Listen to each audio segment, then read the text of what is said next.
guys, it's your girl TaylorLashea, and I'm back with another video, but this one is not about cooking. First, let me update y'all on my life because so much has changed since the last time I updated you guys on my life. I recently got engaged. That happened June 28th of 2020. I just finished my third semester in grad school. I changed jobs. I officially work at home now. I'm 50% entrepreneur, 50% working for the state. So just pretty much a lot has really changed. And honestly, it's been for the better. So I'm really, really excited about that. But that's not the biggest change that has happened in my life. The biggest change that has happened in my life besides being engaged, and I really just slapped myself in the face. I know I just saw that. is I committed to celibacy until our wedding. And our wedding isn't until March of 2022. So yeah, I'm gonna talk about that. So if you want to know more about my celibacy journey, keep watching. Okay, so first, let me give you a little background of my relationship. So I've been dating the same guy for almost 8 years now, and now we're engaged. And so, of course, like the first 6 months, we weren't sexually active at all. I made him wait, and then we actually became, and then up until pretty much last November, sorry, dates are all wrong. Well, actually before that. So for like a few years, I have been like going back and forth, struggling with myself about whether, I wanted to actually become celibate and wait till marriage. Because that's initially what I wanted to do, but it didn't happen that way. But as we were in a relationship, that was something that I really wanted to do, and I was struggling back and forth with it.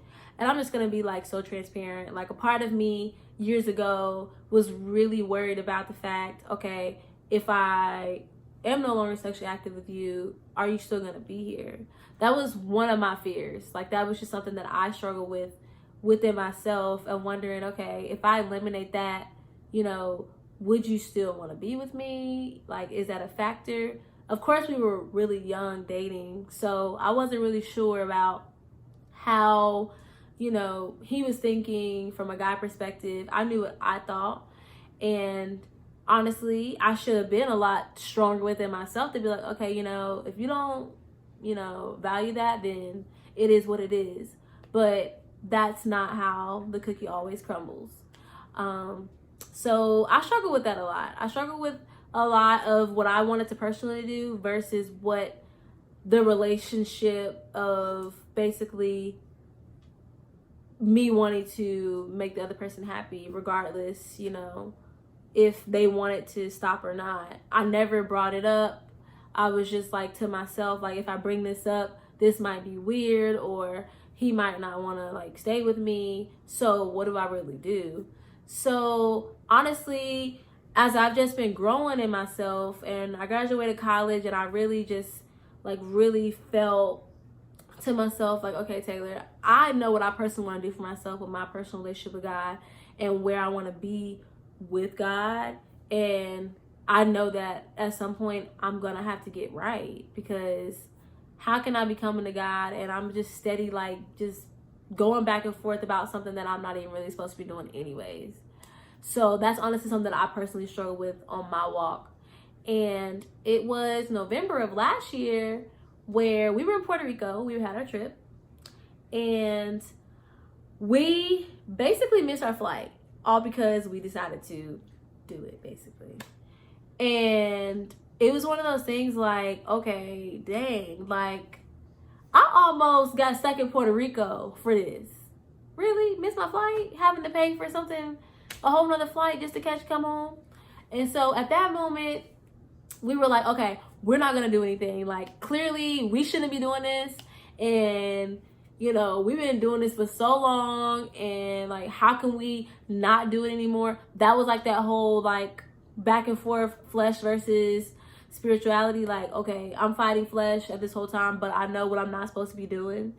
So at that moment, we were scared. We were like, okay, oh, my gosh, like, maybe this is really wrong. Like, okay, we should just stop. You know what I'm saying? We just basically almost got stuck in Puerto Rico. And so at that time, that maybe lasted like 2 weeks. Kid you not, flesh is serious. I'm just gonna be completely honest. Flesh is so serious.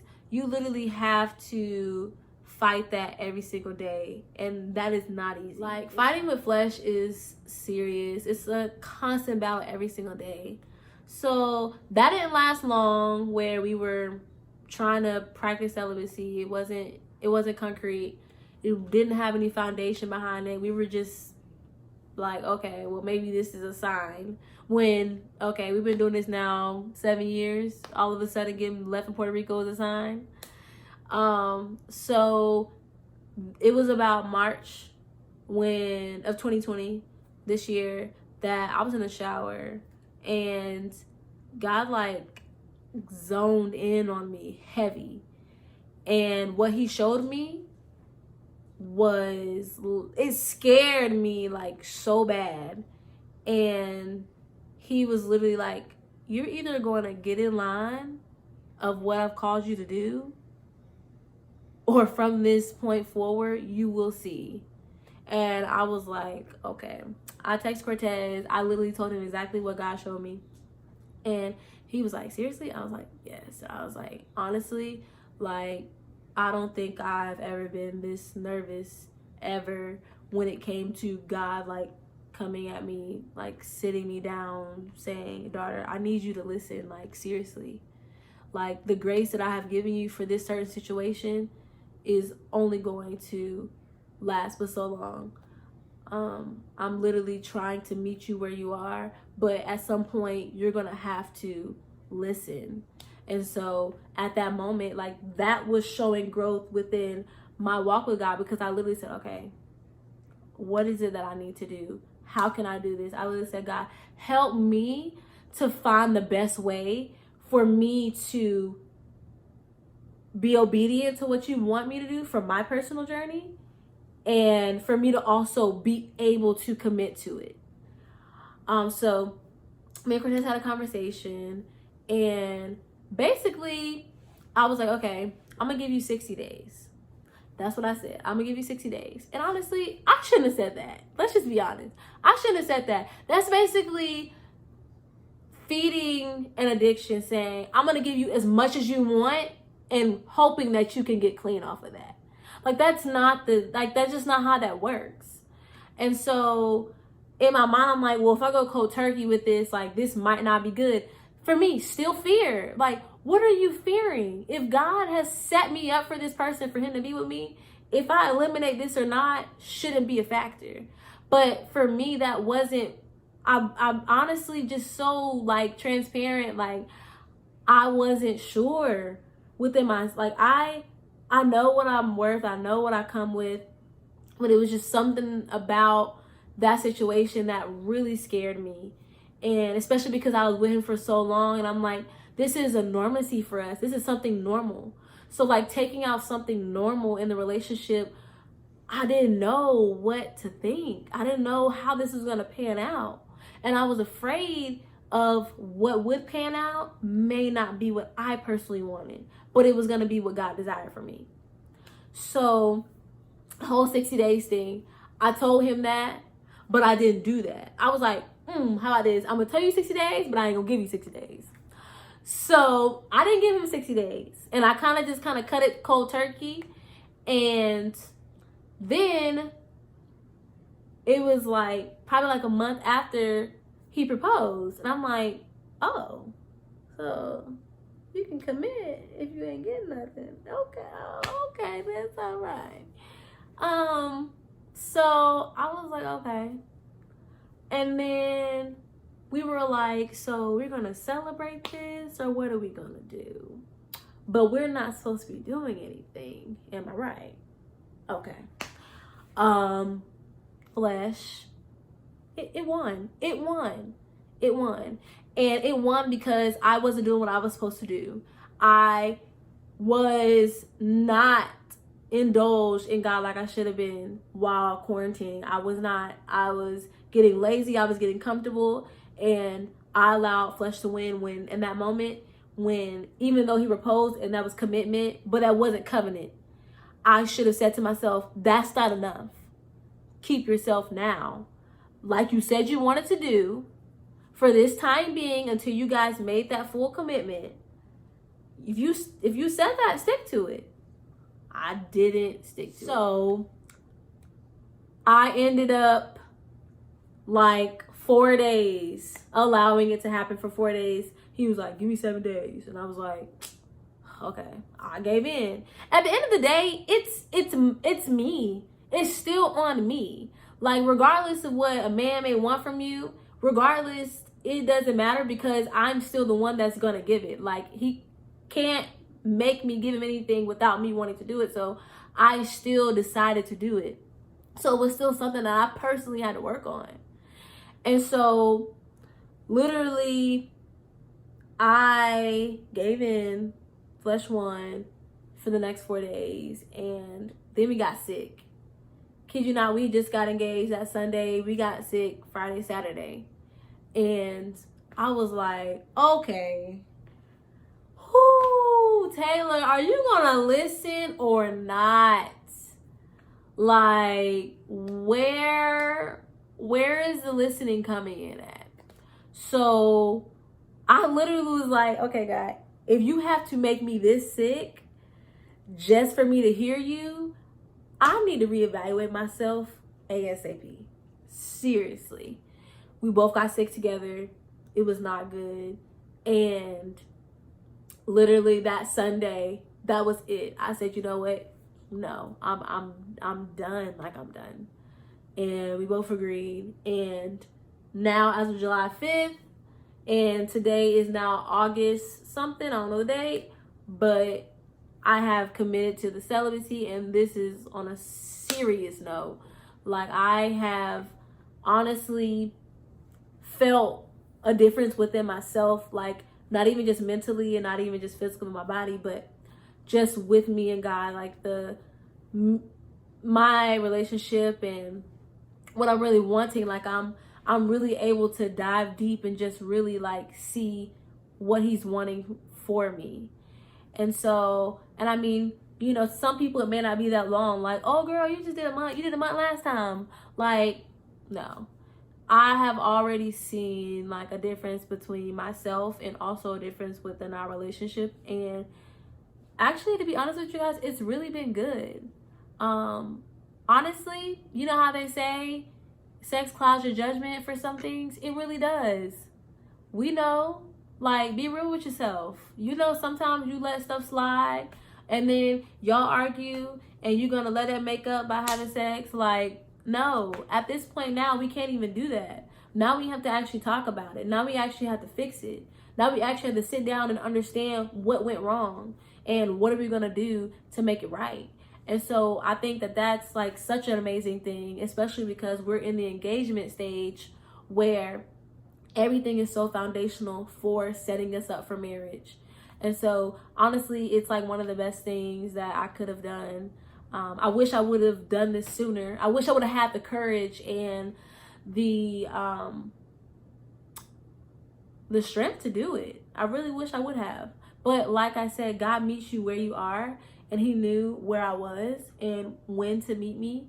And he literally met me at the perfect time where I know within myself that I'm strong enough to withhold how I feel about it.